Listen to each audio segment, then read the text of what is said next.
It's been a while. What's your favorite scary movie? Adjust this mic a bit.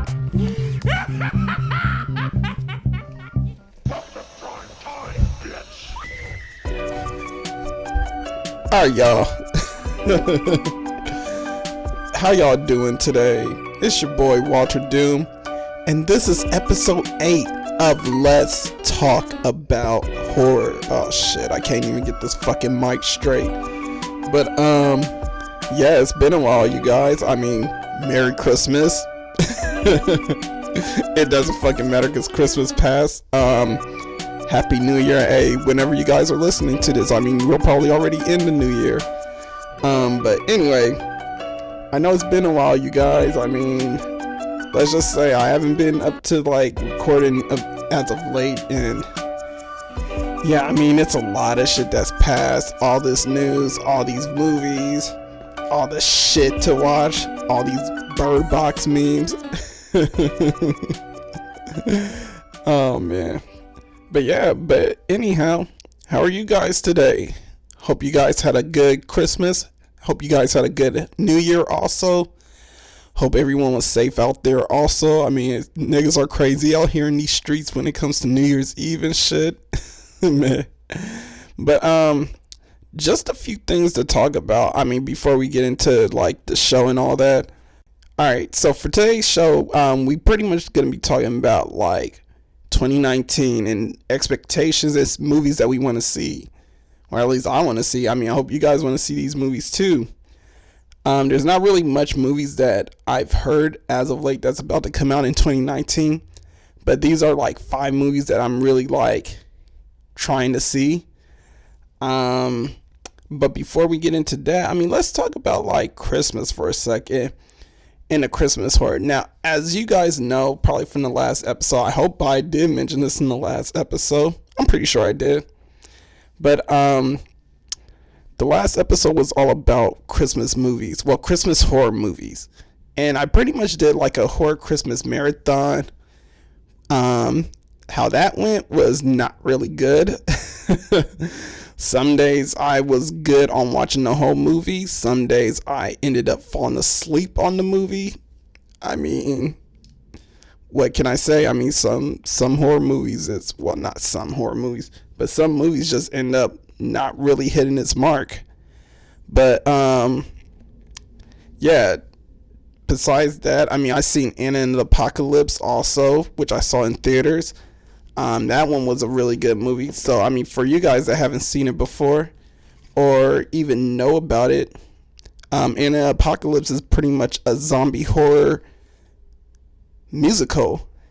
And what makes this one kind of interesting to me, I mean, if you guys see movies like Sweeney Todd or like Little Shop of Horror, you know, you guys kind of expect like, you know, horror elements and a lot of singing. Now, in this movie, I mean, I'm not a big fan of zombie horrors. That is one thing I really gotta say that I really don't like. I mean, besides like possession movies, and it's not because I'm freaked out by possession movies, I just find some possession movies really kind of boring. And I've mentioned this once before, but if it's anything like The Ring, and at least the Japanese version of The Ring, okay. Oh wait, not The Ring. I'm sorry, The Grudge. If it's anything like the Japanese version of The Grudge, which is Ju-on, man, that shit will have my attention because there was massive body counts in that movie. You know, if it's not anything like The Exorcist or The Last Exorcism, which were both like really good movies, by the way. I'm not interested sometimes. I mean, Veronica was a really good movie. I mean, it has to have a very intriguing storyline in order for me to be interested, you know?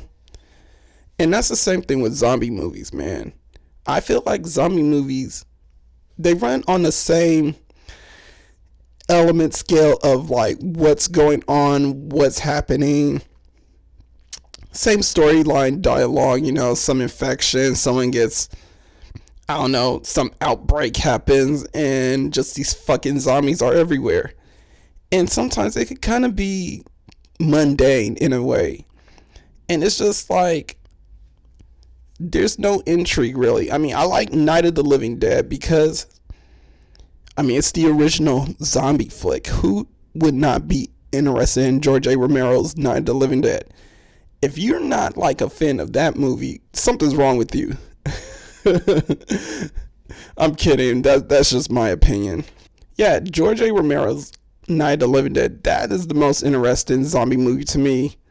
I know people like things like I Am Legend. I haven't watched it, even though I own it. You know, that's supposed to be interesting. Return to the Living Dead was also interesting, even though that one wasn't done by George A. Romero. But it's supposed to be a follow-up to the movie. But it's still a good movie. But I feel like those are probably like the few couple of zombie movies that I could think of on the top of my head that I like.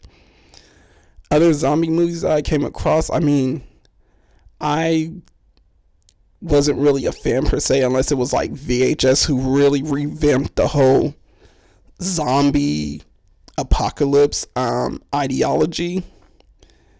And no, not VHS, Rec. Yeah.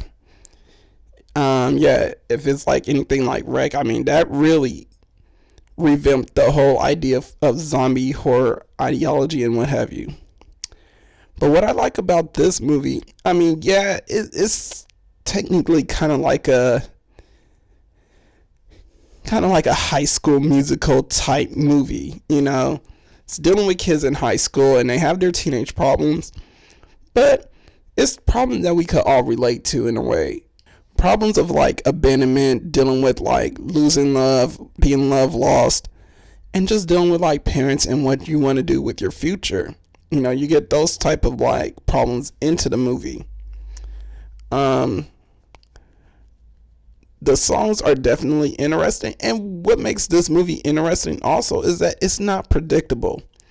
I mean, in the movie itself, it kind of gives you a hint like where the direction of this movie is going to take you, based on the one song, Life Is Not a Hollywood Ending, which you see in the movie. And it's very interesting when like they're singing this song and you're just like nodding your head and you're just thinking like, okay, eventually all this stuff that they're talking about is gonna happen to them. You know, we're gonna see Anna get with like John, who is her friend that she clearly has feelings for and what have you. You know, we're gonna see like Steph be reunited with her parents and her girlfriend or whatever. Chris and Lisa, we're probably gonna see them either get married or break up. I mean, you just kind of like see it as like what possibly could happen will happen in the movie, but what you think will happen actually didn't. I mean, man, it took me a bit of twists and turns for a bit. Anna herself, I mean, the character Anna, she was cool, but I just felt like the character of her, she should have probably died. I mean, that's just how I feel about it. I mean, not to say that she didn't die in the end of the movie, but I mean, come on now. The movie's named after her. I mean, do you think she really died? But yeah, she was just like one character that I was just like, I don't know, man. I don't know whether I want her to survive the end of this movie or not. Just based on her narcissistic behavior and how she just pretty much treats people in this movie. You know, like the way she treats John, like how she just totally friend zones him. Even though he clearly tries to show her like, hey, Anna, I care, you know. When we get through all of this, you know, we're going to be in school, you know, I'm going to visit you wherever you're at, and we just going to be kicking it, blah, blah, blah, blah. And for her, she's just like, no, John, you're just my friend. That's it. But yeah, she continues stringing him along. She also treats her dad kind of fucked up also, which I was just like, damn, He's just trying to give you advice. So if you don't know the conflict, I mean, the conflict between her and her dad is that she wants to travel the world after she's done with high school. But instead of going to college, which her dad suggests, I mean, she's keeping this a big secret. She doesn't tell her dad that she's about to travel the world. She already has her plane tickets and everything. But her dad is already convinced, like, she's about to go to college and about to start her education after high school. Now he's trying to tell her, like, hey, don't have silly dreams about, like, traveling the world or anything like that. You're too young. You need to go to school.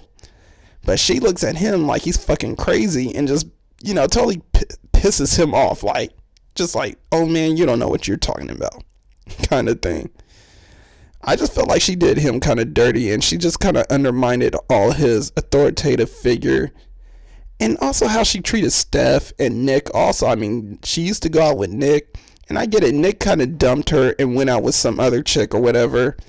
But at the end, Nick didn't have the same ideas that she wanted. Like, everything I felt like Anna wanted, she wanted Nick to have the same goals as her. Like, she wanted to be a couple that did literally everything together, which isn't a real thing. That's not a real thing. Like, you guys are two separate people, and I hate when I see that in real life, like, where people try and have these couples, like, they're coupled up, they get together, and they try and, like, have the same goals together, quote unquote, but it's really, like, just one person's goal set, and the other person is just going along. But it's like, no, you guys are two separate people, man. He wants to walk his own journey and do his own thing, while she wants to, like, live in some kind of whatever kind of fantasy world she wants to live in. That's what she wants to be in. And Nick wasn't with that shit. He was just like, nah, and I'm trying to do my own thing. I'm trying to do this. Now, she couldn't fly with him on that journey. I mean, that's her loss right there. She fucked up. Oh, man. But other than that, I mean, the movie is definitely good. It's definitely worth seeing. I would see it again if it was still playing out here. I mean, I hope it's still playing out here. Maybe I could catch it. But I know it was only playing for, like, a limited amount of theaters and all that. So we'll see. But moving on from, like, in an apocalypse, like I said, I was doing, like, a Christmas horror journey and experience. And what I was planning on doing was trying to catch, like, any and every Christmas horror movie that I could catch that's on stream. It was definitely a very difficult experience, but I think I did somewhat well. I mean, for my first shot on trying this, I did somewhat well, I feel like. But there was only, like, a few standout movies that was really, like, catching my attention that I watched.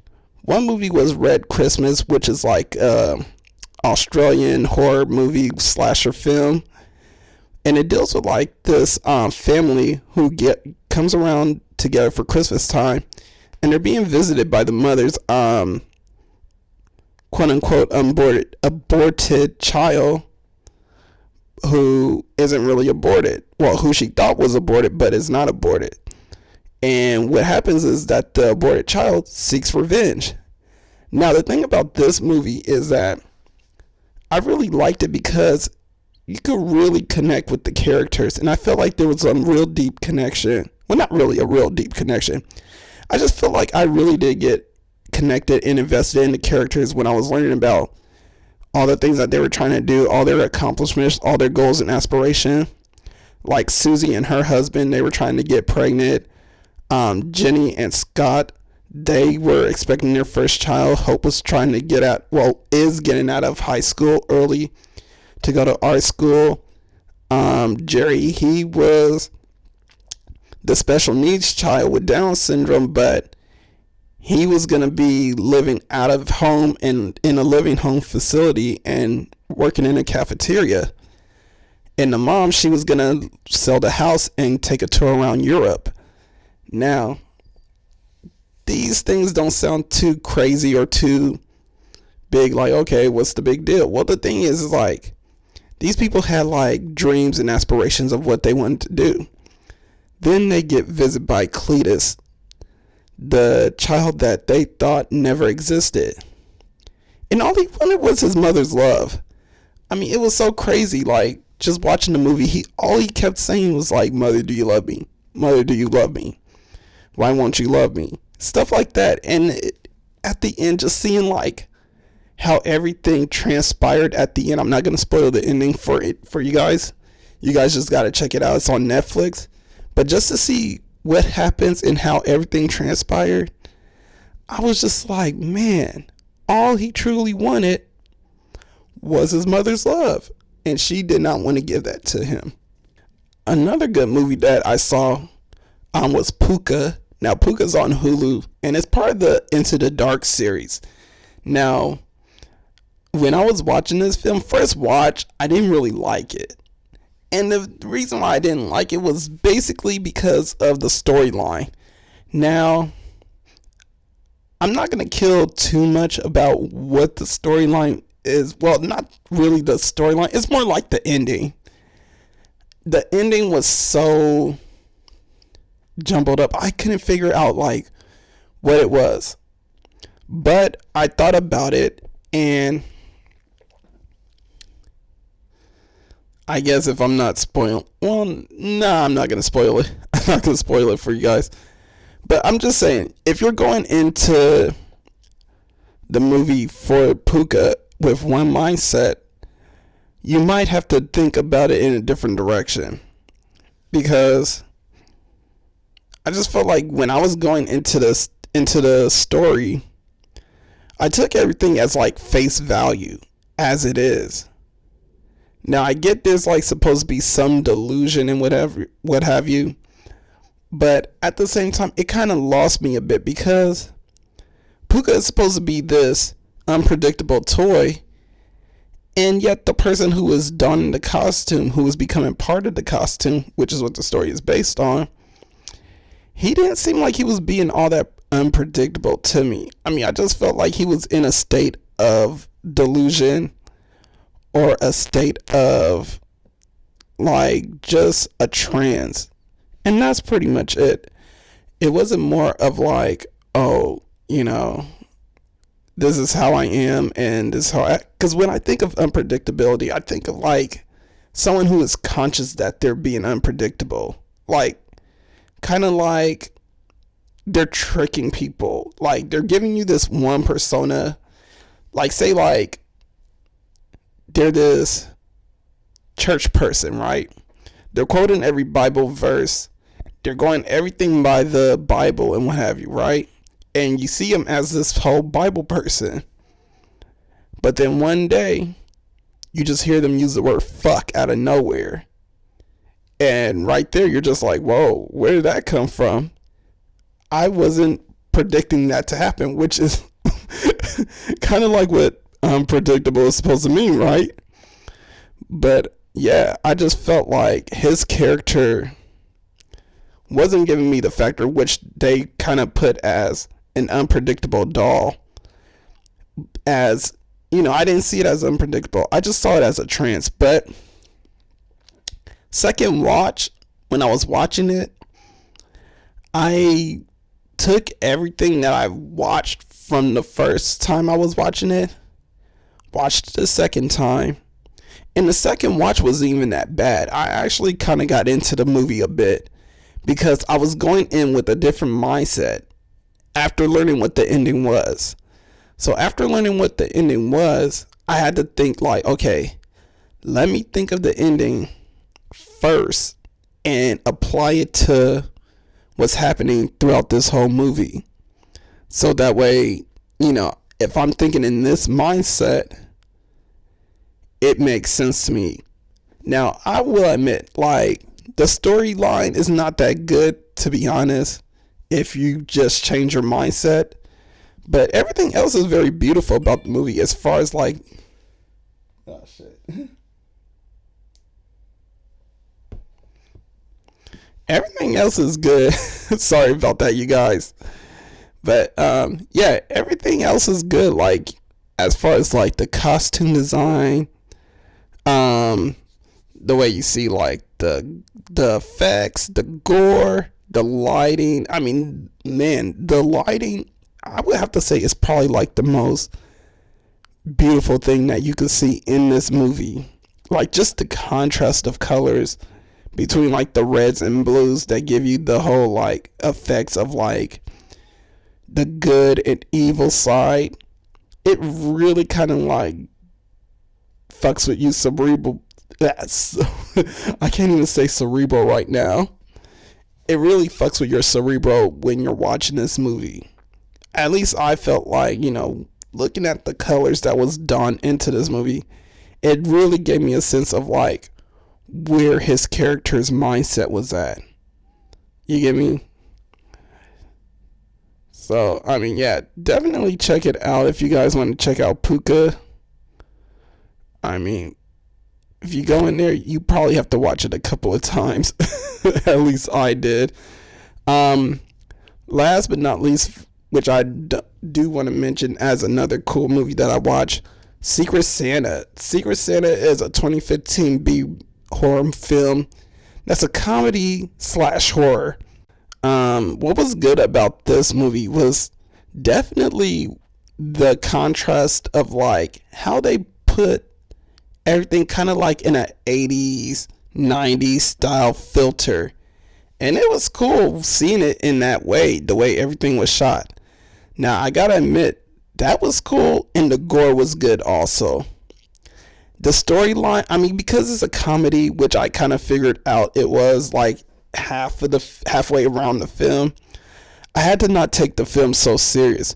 But definitely it does have like a cool little nice storyline. I mean, it's goofy. I mean, it's expected to be goofy. It's a comedy. It's a goofy storyline, but it's also a cool little storyline to follow. It has definitely, if you're a fan of gore and bodies piling up, it definitely has his bodies piling up. I mean, it's not too much Toolbox Murder Part 2 or anything like that. But it's definitely a cool little body count in there. You will get its like inconsistencies with like story and predictability, but it was definitely worth. I mean, I had a good time watching it, and I think also because it had a good contrast and lighting and editing and filter, it really just drew me into watching this movie. I mean, but that's just something to check out. Look for Secret Santa. That's a 2015 film. I know there's another movie that came out in 2017 by the same name, but this one is more of a B-rated film, and you would notice that it's a B-rated film. Movies that were bad that I watched during the Christmas time that were Christmas horrors. Man, oh man. Now, let me tell you, before making this podcast, I was actually going to make like a couple of other podcasts. This is my admitting time. I was going to make other podcasts before then and try and keep it at a consistent level for the weeks to come and all that. Now, one thing I could say, and this was the main reason why I was going to watch like the horror movies, is because of Krampus. Why was the Krampus movie so terrible? Like why? Chucky, if you could say something about these movies, what would you say? What are you, fucking nuts? You thought? Yeah, man, these people were fucking nuts. It was horrendous. I mean, it was definitely horrendous. But nothing is more horrendous than Krampus Reckoning. And I posted on my Instagram, like, avoid this movie as much as possible to my followers, because this movie was terrible. Let me say how terrible this is.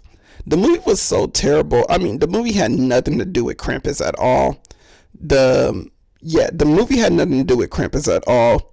The Krampus creature itself was super CGI. Not only that, it had a fat dick, which I was like, why does this Krampus dude got a fat dick like that? No homo, but I mean, it was like beyond my thoughts. I was just like, this dude got a super long dick for no reason. It was kind of like Dr. Manhattan's dick in Watchmen. Like that's it had me like in a whirlspin of confusion. I was just like, did they really have to insinuate this nigga's dick like that? I mean, damn. No homo again. Pause. But yeah, that was off. And not only that, the storyline about like this little girl who can actually control Krampus, which I'm like, how the fuck does this girl control Krampus? You know? That doesn't make any sense to me. But apparently this little girl that could control Krampus and could call him anytime she wants, she pretty much unleashed him on people that she didn't like. So if you did anything bad, quote unquote, to her, she would unleash the Krampus, which I'm like, how does that work? But it was definitely a movie that I struggled, honestly, to get through. And when I finally got through it, I mean, it took a couple of vodka shots, but when I finally got through it, I just had to tell myself, like, damn, this movie was terrible, bro. So yeah, if there was any Krampus movie, I would say avoid Krampus Reckoning. Yeah, if there's any Krampus movie, I would say watch Krampus the Christmas Devil. Based on, if you're trying to look at a movie that's actually based on the actual folklore of Krampus, that one tends to stick to like really the tradition or the storyline of Krampus and what he is. It's not a good movie, but it does stick to like what Krampus is supposed to be. But if you want to see a movie that actually has a Krampus that's supposed to look like Krampus, or kind of like a creature that is out of control like Krampus, even though it isn't Krampus himself, look at Krampus Unleashed. That one has a really good looking Krampus on there that is very terrifying, and it will fuck your mental up in any way possible. But definitely avoid any of the Krampus movies, I should say, if you're just trying to like really look at a movie that's like good. Now, I would have to say, if you're trying to look at a Krampus movie that's gory and has body count, definitely look at the fucking Krampus Unleashed. That one has a massive body count, and man, I couldn't begin to speak like how fucked up the body count was. Especially when them motherfuckers in the beginning was talking about like Saint Nick and all that. And one of the dudes was looking at him like, you talking about Santa Claus? And then the one guy's all crying. He's like, Krampus. I mean, that shit was hilarious seeing. But yeah, definitely check it out. I mean, if you want to check out something that's like gory and it has body count, Krampus Unleashed. But if you want to check out a storyline that deals with the actual folklore of Krampus, not a good storyline per se, but it does have a decent storyline, but not enough body count. Krampus the Christmas Devil. But definitely avoid Krampus the Reckoning. That's terrible. And Mother Krampus also. That one is terrible. I don't even want to get into Mother Krampus. What's your favorite scary movie? So 2019 is here, people. And we got a few horror movies that are coming out. Now, I don't know how many of you people seen this, but we had a trailer for Jordan Peele's Us movie. And man, was that an interesting trailer. I mean, just to hear fucking loonies being used as a terrifying song, that's crazy to me. I mean, I don't know how many of you people would be feeling like you can't listen to I Got Five on It the same way again. But right now, for me, I don't think I could listen to I Got Five on It the same way again. Now I'm going to be associating it with some kind of horror movie or something. But we got like the Us trailer that popped out on Christmas Day. And I gotta say, it looks very interesting. I mean, it looks like it's going to be kind of like a psychological horror. The premise I know is based on like a family that's going on a family vacation, and they are being approached by like some strangers who are uninvited, which turns out to be people that look like them. Now, I don't know what's going to happen. I mean, there's not much details that I've heard about this movie per se, but this looked like it's going to be like some invasion of the body snatchers type shit, but a lot more freakier, kind of say. Because it sounds like the body snatchers is trying to kill the motherfuckers.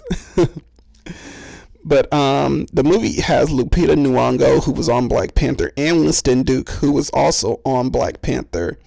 And that's pretty interesting to see those two people actually star in the same movie together after starring in the biggest black action movie there was. I mean, I know I have to put that emphasis for you guys, but yeah, that hero was black.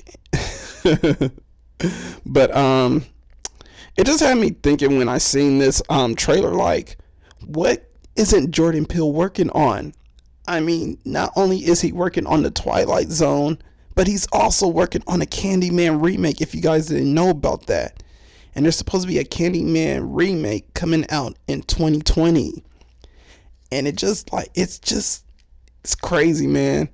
I'm just thinking like, man, what isn't Jordan Peele going to do that doesn't seem like it's about to be spectacular? And I'm hoping this movie is spectacular. I mean, I have zero expectation of this being good, but I'm hoping it's good, you know? And I'm just hoping like it's not gonna be nothing dumb like fucking The Signs or something like that was made by M. Night Shyamalan, where like, you know, these people are aliens and shit, and the only way to kill these people is by splashing water on them and shit. You know, I mean, I'm just hoping it's nothing like that. But definitely, that's one movie I'm hyped about seeing. Another movie that I'm hyped about seeing is the Child's Play remake. Now, you guys know about the Child's Play remake. I mean, I hope by now a lot of you guys are listening to this podcast. You guys are familiar with like the Child's Play remake that's coming out pretty soon.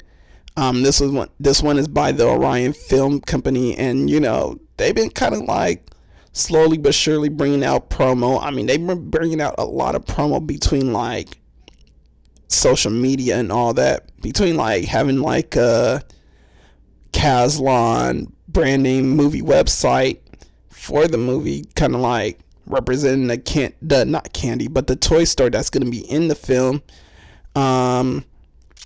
They have like also little like wallpapers and shit that they have on their Instagram that people could download and put on their phones and shit.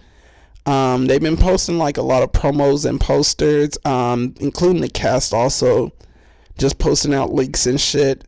Between Aubrey Plaza's stunt double posting up that leaked footage, what could possibly be the end of the movie, but who knows? I mean, that's still up in the air because we really don't know what this movie is really about. The only thing that we have information about is that it's going to be a remake of what was made in the 80s, which is the toy doll is given to Andy, and the toy ends up being not being haunted, but being possessed. Now, it's not going to be a voodoo possession. There's not going to be a Charles Lee Ray that has been confirmed, but it's going to be like some sort of AI hack, or I don't know, some kind of ghostly possession that turns this doll into a killer doll. Almost said killer clown. I don't know if anybody caught that, but it's going to be a killer doll. And what happens is that we also know that the story is going to have like a Stranger Things type ordeal. You know, Andy is going to have a bunch of friends. And I mean, if you guys listen to my podcast, you know how I feel about that. I mean, I feel like Andy shouldn't have friends because Andy was a loner in the Child's Play series. He was always a loner. But we also had looks of like the doll Chucky himself, what possibly could look like the doll of Chucky. And the dolls don't really look that intimidating or scary at all. But I don't know. I'm hoping that the dog gets reworked and he actually does look intimidating in some type of way, or at least scary a bit. I mean, I know as a kid when I was young, I was afraid of Chucky. But I was a kid back then, you know. Seeing a toy come to life, that's freaky. Y'all be like that nigga Sid on Toy Story. I would be scared as shit if my toys came to life. I don't know how many of you guys would be scared, but I would be scared shitless, you know. I wouldn't even sleep at night. I'll probably be like Bart Simpson when he had that clown bed on that one episode, and I'll just be scared to go to sleep or anything like that. But yeah, that's coming out, and that comes out in June 21st, 2019. Did I mention when Jordan Peele's Us? I don't think I mentioned when Jordan Peele's Us is coming out. Jordan Peele's Us is supposed to come out in March 15, 2019. Sorry, you guys, if I didn't include that bit of information. But a couple of things before I talk about another movie. I have no expectations about Child's Play itself. I know there's going to be a Child's Play TV series that is by why can't I remember his name right now? This is embarrassing. but there's supposed to be a Child's Play TV series by the original creator, and Brad Dourif is definitely still voicing Chucky on that TV series. I mentioned before, like, my only scare or fear, I should say, for this new Child's Play movie that's supposed to come out next to the Child's Play TV series, I feel like it's going to confuse some people about the storyline in the world where the Child's Play TV series is taking and the Child's Play movie, and that the Child's Play why can't I talk today? The Child's Play movie that's going to be taking place.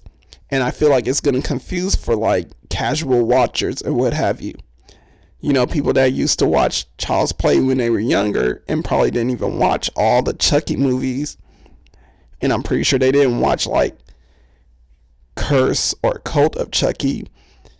You know, you have to be I feel like you have to be a real hardcore fan if you've seen those movies.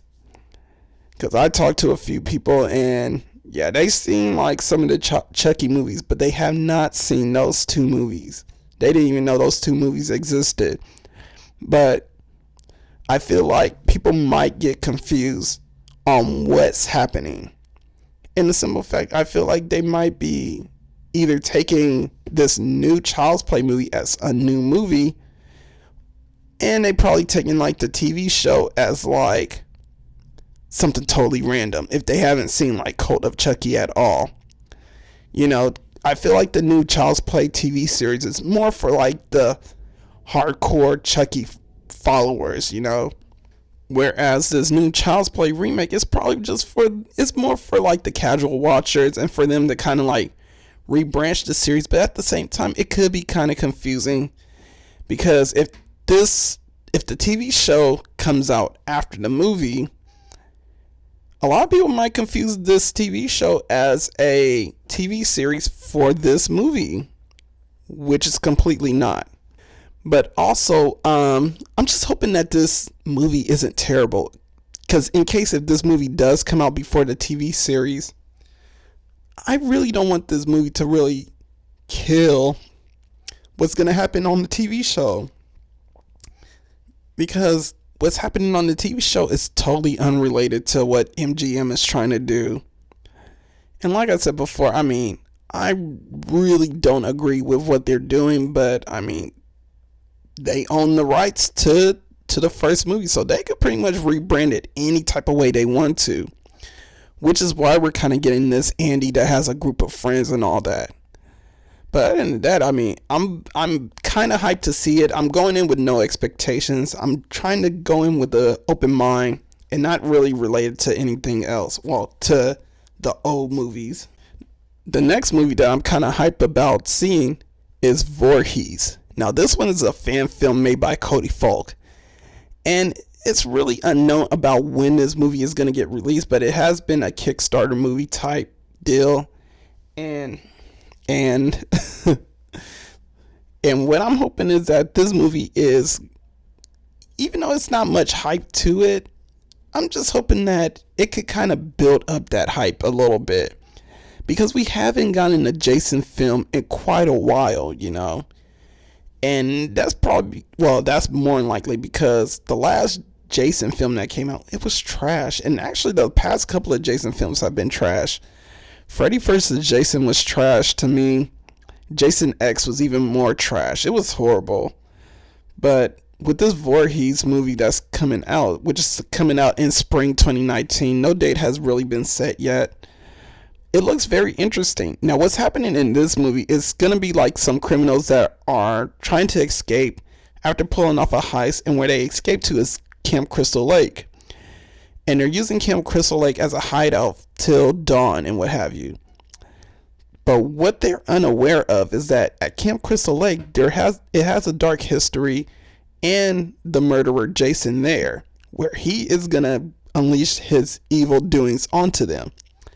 Now, what really intrigued me about this movie, I know it's a Kickstarter movie, and I've seen a Kickstarter movie before, Christmas Sleigh. That was another one of those movies that was terrible that I watched during Christmas time. And that was another movie that I feel like you guys should definitely avoid if you have Amazon Prime and if you come across this movie. It's definitely a movie that was worth not watching because of how terrible it was. But I'm not going to get into details about that. We're going to continue about Jason, well, Voorhees. I feel like with this movie that's supposed to be a Kickstarter, it's going to be a lot more, it's going to be interesting in a way. And I feel like because a lot of people are interested in Jason or have kind of like a deep appreciation for the Friday the 13th franchise, they're going to try and like invest as much money to get this thing happening, I feel like. And just to see the trailer itself, I mean, Cody Folk mentioned himself like this is going to be no CGI in this movie at all. Everything is going to be pretty much practical. They're going to use like 80s style tricks. So we're going to get kind of like a more classic Jason feel. And it feels like it's going to be that way too after looking at the trailer. It feels more like a classic Jason movie than like a newer Jason movie where they just CGI the shit out of everything. That is one thing that I'm hoping is good, is like, you know, that they stick by what they're saying with the whole 80s practicality and just make the movie interesting and cerebral as much as possible with good effects and editing. My only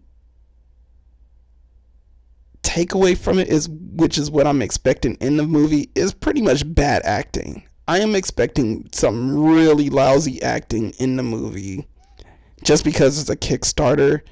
And I'm also expecting inconsistencies with the storyline. But the only thing I'm hoping that is just, it's decent writing and good gore.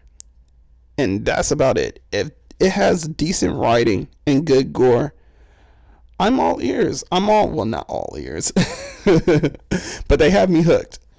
The next movie that I feel that I am kind of hyped about, but not really too hyped, is The Curse of La Llorona. Now, that one is coming out in April 19th of 2019. I'm going to explain why I'm not that hype about it. I watched the trailer literally like a couple of days ago. I've heard about the movie coming out. And I seen James Wan, his production company, is involved in it. Now, that's one reason why I am interested in this movie. Before I even seen the trailer, I was already invested. It already had my attention invested into wanting to see this movie. The trailer, not so much. I didn't really like the trailer that much because I just felt like it was kind of a boring trailer. It seemed like it didn't really give me that sense of conflict or what is going to happen in the movie. And I feel like what I saw in the trailer is what's going to happen in the movie, it's going to be a bad movie, because I felt like the dialogue was too dull, kind of like what the people were saying was just too mundane, and I feel like everything they were saying, you've heard it before from some other film. And the effects of like seeing La Llorona going around in the movie, sorry for the Spanish speakers if I'm butchering it. As you can tell, I don't speak Spanish at all.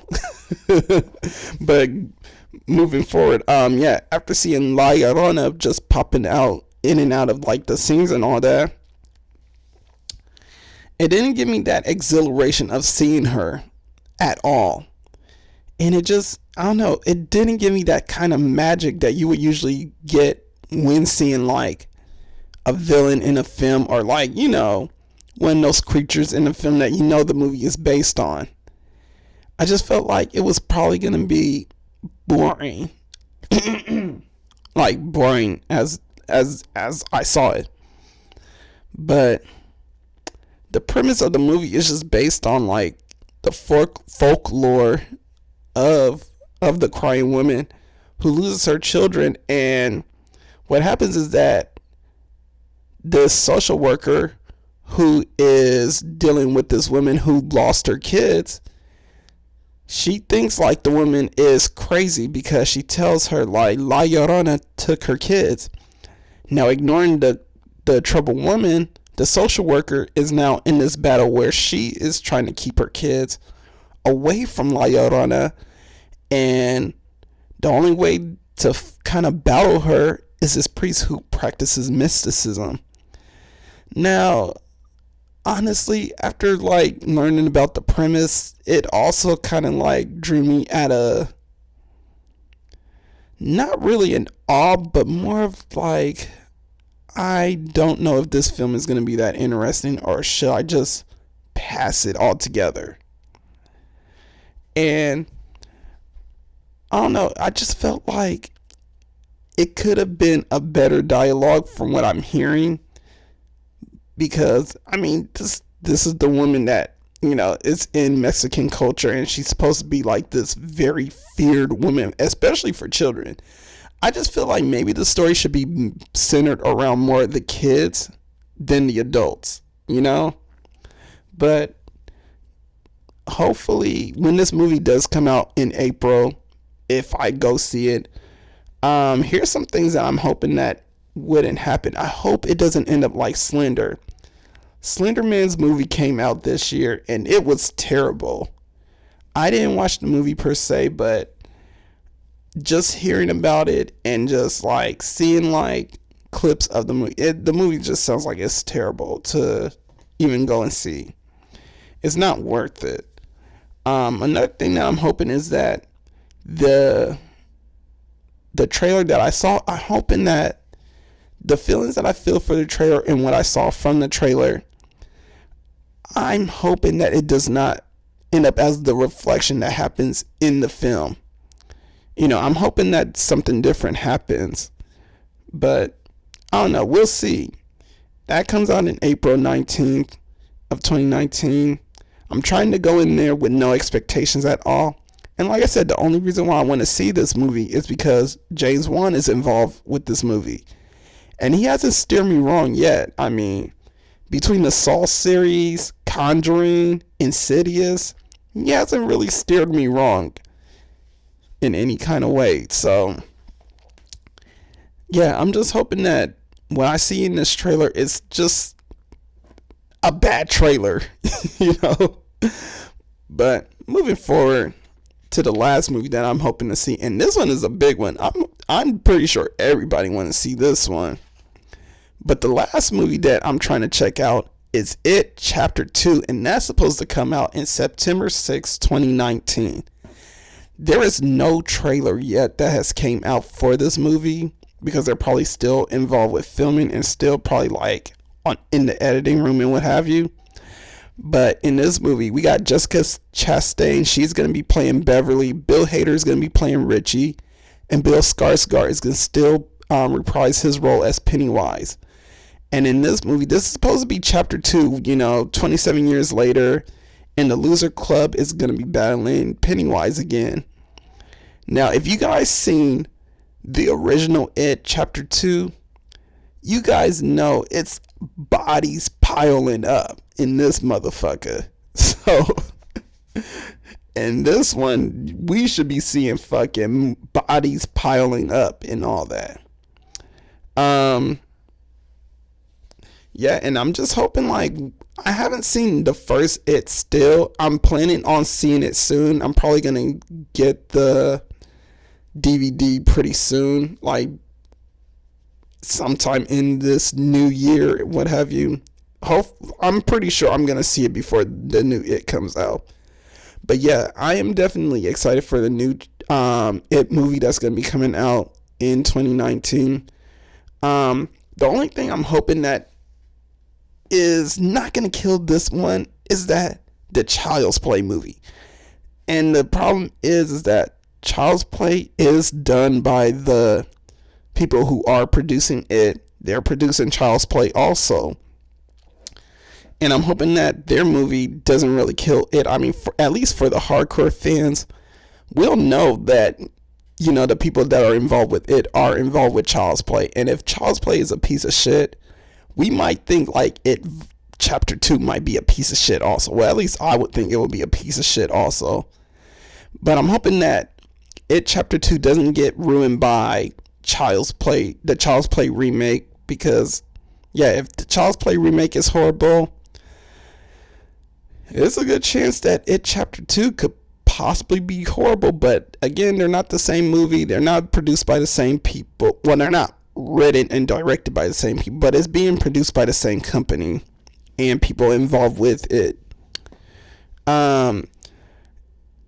My expectations for this movie, I'm trying to go in with an open mind as much as possible. I'm trying not to relate it too much to the original film, because like I said, the original film was definitely a classic. And yeah, I just need to go in like not associating like this movie with the original film. But other than that, I mean, that movie comes out in September, you guys, and that's the 5 movies that we know so far that are being released in 2019 that that I want to see, that I'm hyped about. If you guys have any movies that you're hyped about seeing, place it in the comments section. Let me know what's up. But other than that, let's go on to the outro, bro.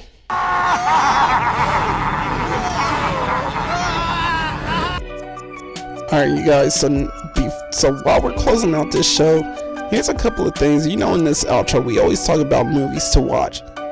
Here's a couple of movies to watch that I watched recently. So, first movie that I watched was Poltergeist. And that one is on Amazon Prime. And if you guys haven't seen it, or you want to watch it, rewatch it to recapture your youth or whatever, definitely check it out, because it was my first time watching it. And I gotta say, how the hell did this movie get a PG rating? My God, the things that was happening in this movie. Between the drug use by the mother, literally, the mother was smoking weed in that movie. That was one thing that caught me off guard. I was like, is the mom smoking weed? The mom is literally smoking weed. And you knew they were smoking weed. We all know what smoking weed is like. If you guys ever smoke weed, you know how people smoke a joint. Because we don't smoke cigarettes like that shit. Whoever is smoking a cigarette between their index and thumb, yeah, I don't know what to tell you, bruh. But, yeah, she was clearly smoking weed in that. There was also, like, the daughter giving, like, the construction workers the middle finger and all that. And it was like, whoa, how did they get away with this one? Like, she just literally gave these dudes a finger with not them cutting it out or anything. Then not only that, you know, they use words like bitch and shit. And I'm just like, this is a PG movie? I'm telling you, dude. Some questionable things was happening in this movie, which I had to really question about the rating system in the 80s and what have you. Because that shit won't fly today, bro. Oh, man. I mean, it's just like watching Who Framed Roger Rabbit. Even looking at that movie, you kind of wonder, like, how did that movie get a PG rating, you know? And it's almost like what they did back in the 80s to kind of like rate movies, it would either get like a soft R or a PG-13 kind of rating. At least for Roger Rabbit, I feel like that would have gotten like a PG-13 rating. Now Poltergeist, on the other hand, I feel like it would have been a soft R with some of the shit that was happening in this movie. But definitely check out Poltergeist. That one is pretty interesting if you guys haven't watched it before. If you guys want to like recapture your youth, like I said, go ahead and watch it. But a movie that you guys should watch, I mean, I feel like it's being overhyped, but I mean, I guess it's because of the memes also. Bird Box, and that one has Sandra Bullock in it. And this one is a Netflix original. This one is dealing with like some kind of apocalypse where people are killing themselves. And yeah. Sandra Bullock is running around half of the movie blindfolded. I gotta say, this movie is kind of a tearjerker in some ways, just like with Red Christmas. I don't think I mentioned that Red Christmas was a tearjerker, but it's definitely a tearjerker because you get so invested in the characters, and the same thing happens in Bird Box. I got a little too invested into the characters to the point where I was just like, damn, why did they kill that character off? Why they gotta do that to him? You know? But definitely check out Bird Box. That one is interesting. If you guys seen any of these movies, put down in the comment like what you guys think of those movies, you know? I know I can't even talk today. But other than that, you know, I'll catch you guys next time. You know, this is your boy Walterdoom signing out for another episode of Let's Talk About Horror. If you guys want to follow me, follow on Instagram. It's the same thing, Walterdoom. Other than that, I am out. This is America. Don't let them catch you slipping now. Have a good year. Let's start this new year off right.